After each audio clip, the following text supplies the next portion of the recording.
The heat of the late August afternoon settled over the asphalt of Frank's full-service auto, a shimmering haze that made the air thick and smelled of hot rubber and spilled coolant.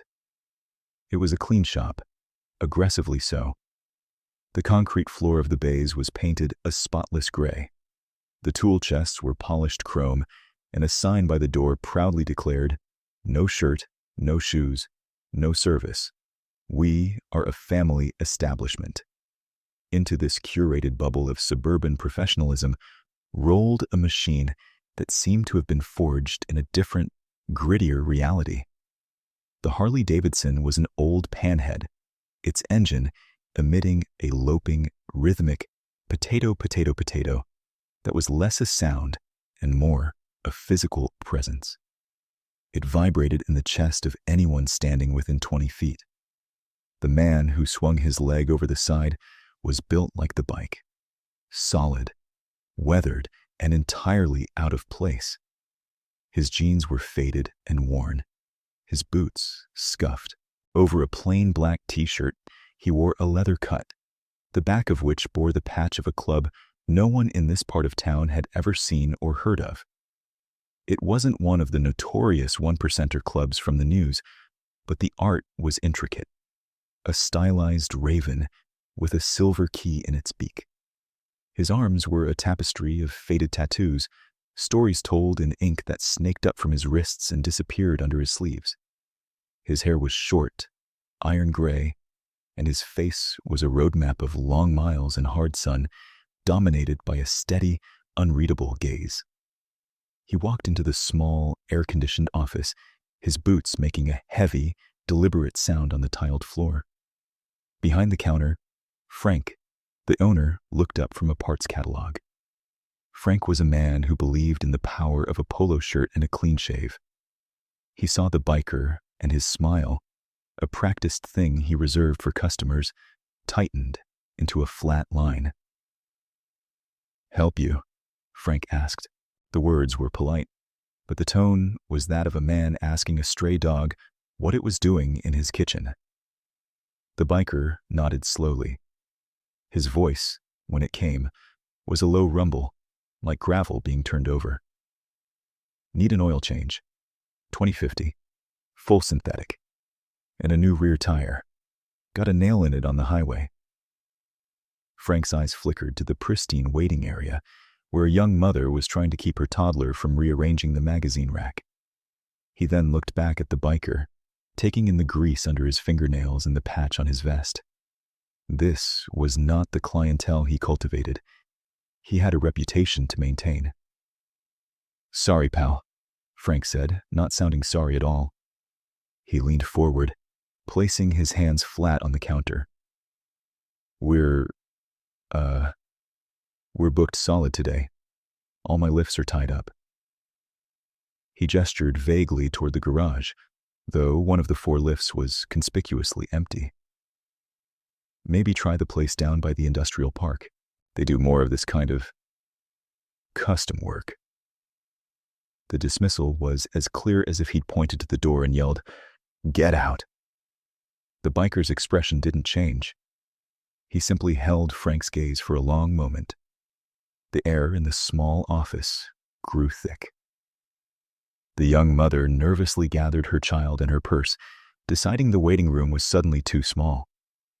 The biker gave a slight, almost imperceptible nod, turned without another word, and walked back out into the oppressive heat. Frank watched him go, a satisfied smirk touching his lips. He had protected his brand. As the biker reached his motorcycle, the bay door rolled open and a woman in a tailored business suit stepped out, her face a mask of frustration and despair. She was on her phone, her voice tight with unshed tears. "No, I don't understand. What do you mean it's totaled?" she said, her voice cracking. "It's a 3-year-old car. How can it be totaled? It just stopped." A mechanic in a clean jumpsuit, one of Frank's top guys, followed her out, wiping his hands on a rag. "Ma'am," he said with a practiced, sympathetic tone. "Like I told you, the main computer is fried. It looks like it took the transmission control module and the whole primary wiring harness with it. To replace all that, you're looking at more than the car is worth. I'm sorry. It's a catastrophic electronic failure.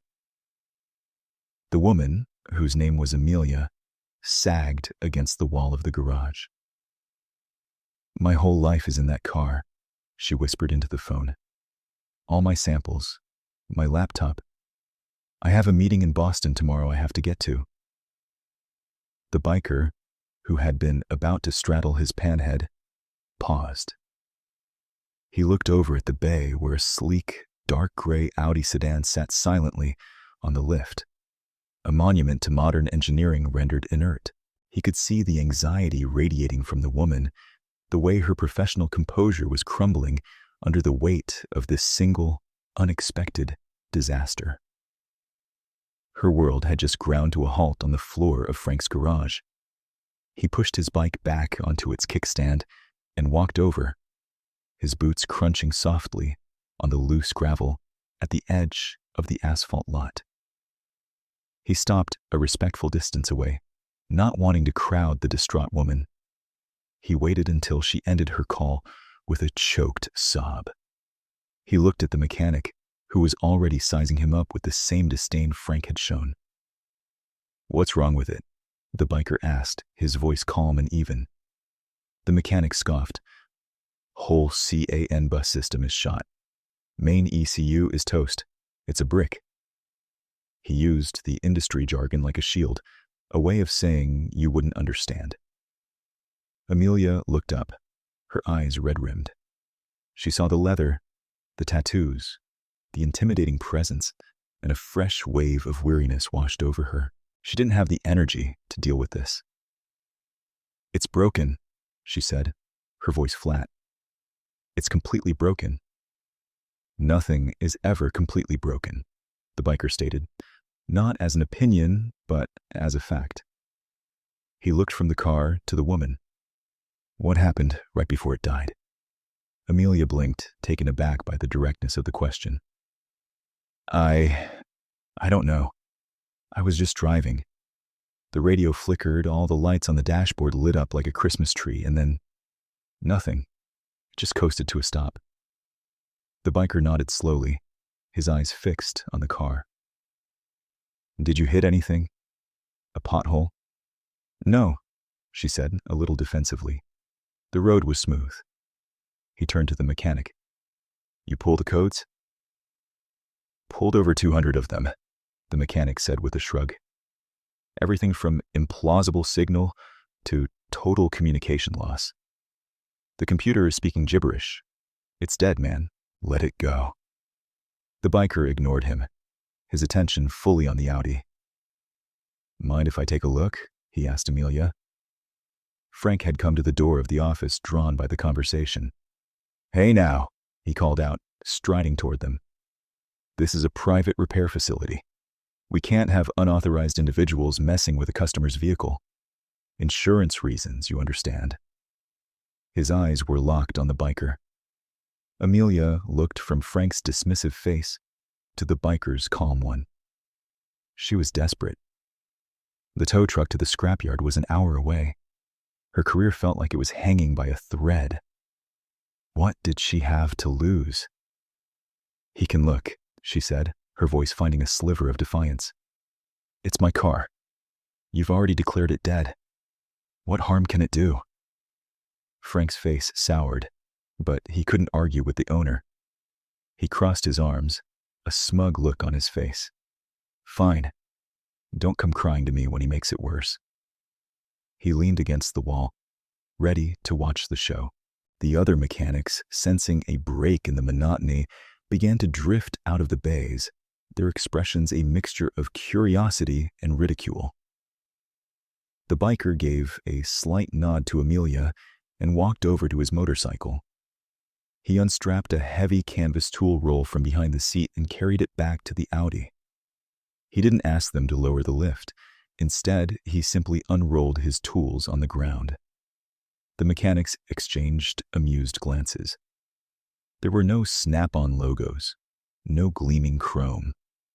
It was a collection of well-worn specialized instruments, a high-end fluke multimeter, several spools of fine-gauge wire, a small but powerful-looking soldering iron, and a compact black box with a single data port and a few unlabeled LEDs. He didn't start by tearing into the engine. He didn't even open the hood. He started at the rear of the car, opening the trunk. He spent a full 10 minutes in there. His large frame half disappeared, a small flashlight providing the only illumination. The mechanic started to snicker. "Probably checking the spare tire," one of them muttered, loud enough for the others to hear. The biker emerged, holding nothing. He moved to the driver's side door, opened it, and lay on his back on the asphalt, sliding under the dashboard. His movements were slow, economical, and precise. He wasn't fumbling or guessing. Every action had a clear purpose. Amelia watched, a knot of hopeless tension in her stomach. This was insane. What could this man possibly do that a fully equipped shop with certified technicians couldn't? From under the dash, he asked a question. "Did they disconnect the battery when they were working on it?" "Of course we did," the lead mechanic snapped. "It's the first thing you do." A moment of silence, then the biker's voice, calm and low. "You disconnected the terminal in the engine bay. Did you disconnect the auxiliary battery management system in the trunk?" The mechanic's smug expression faltered. "The what?" "It's a standard 12-volt system." "No," the biker said, his voice echoing slightly from the footwell. "It's not." He slid back out, holding a small plastic panel. He walked to his tool roll and picked up the black box. He plugged a cable from it into the car's OBD2 port, the standard diagnostic connection. But instead of a large, complex scanner, his small box simply sat on the floor, one of its LEDs blinking a steady, rhythmic green. He didn't look at it. He walked back to the front of the car and finally popped the hood. The mechanics watched, their amusement slowly turning into confusion. He wasn't looking at the engine block or the big, obvious components. His attention was on the labyrinth of wiring harnesses that snaked around the engine bay. His fingers, surprisingly nimble for their size, traced a specific loom of wires from the firewall to a junction box near the passenger side strut tower. He didn't unplug anything. He just looked, his head tilted as if he were listening. He pulled the multimeter from his back pocket and, with 2 needlepoint probes, pierced the insulation on 2 specific wires. He stared at the readout for a long time, his expression unreadable. He then walked to the side of the car, right below the passenger door, and lay down on the hot asphalt again, this time peering underneath the vehicle. He shined his flashlight along the frame rail. The watching mechanics couldn't see what he was looking at. After a minute, he got up, wiping a streak of grease from his cheek with the back of his hand. He walked over to Amelia. "I need to get the car down." Frank stepped forward. "Absolutely not. My guys are the only ones who operate the lifts." The biker looked at Frank. He didn't raise his voice. "Then tell your guy to lower the lift." There was an authority in his tone that cut through Frank's bluster.